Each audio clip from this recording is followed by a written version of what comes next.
સુરત સિંગણપુર વિસ્તારમાં બનેલી ઘટનામાં લોકો મૃતકની ડેડ બોડી લઈને સુરત પોલીસ કમિશનર કચેરી ખાતે પહોંચી ન્યાયની માંગણી સાથે કમિશનર કચેરી ખાતે રજૂઆત કરી હતી।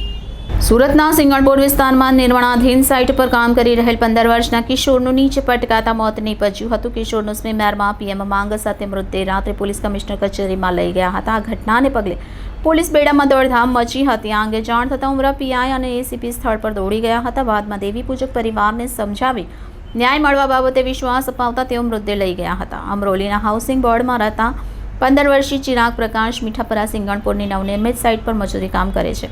22 તારીખના રોજ સિંગણપુર વિસ્તારની હરિદર્શન ખાડા પાસે ધારા હેવન નવનિર્મિત બિલ્ડિંગમાં કરતો હતો। તે દરમિયાન બેલેન્સ ગુમાવતા તે નીચે પટકાયો હતો તો સાઇટ પર હાજર લોકો તેને સારવાર માટે સ્વિમેર હોસ્પિટલમાં લઈ ગયા હતા। સ્વિમેરમાં હાજર ડોક્ટરોએ તેને મૃત જાહેર કર્યો હતો, જેથી પરિવારજનો દ્વારા હેવાનના સંચાલકો વિરુદ્ધ કડક કાર્યવાહી કરવા અને તેમને ન્યાય મેળવવા માટે મૃતદેહને લઈ મોડી રાત્રે પોલીસ કમિશનર કચેરી પાસે પહોંચ્યા હતા। જે ઘટનાની જાણ થતાં ઉચ્ચ અધિકારીઓનો કાફલો પોલીસ કમિશનર કચેરીએ પહોંચી પરિવારને ન્યાય અપાવવાનો વિશ્વાસ અપાવ્યો હતો।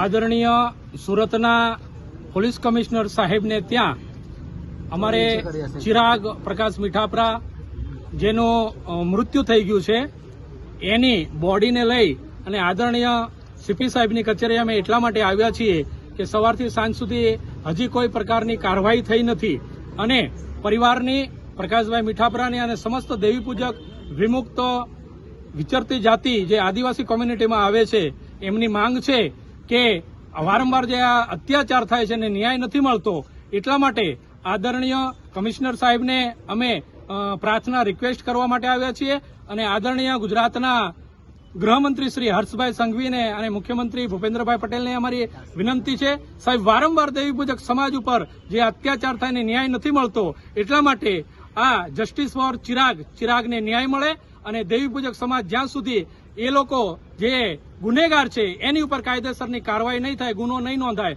ત્યાં સુધી અમે બોડી સળગાવવાના નથી। આવી સમસ્ત દેવી પૂજક સમાજની ઓલ ઓવર ઇન્ડિયા લેવલની માંગ છે અમારી।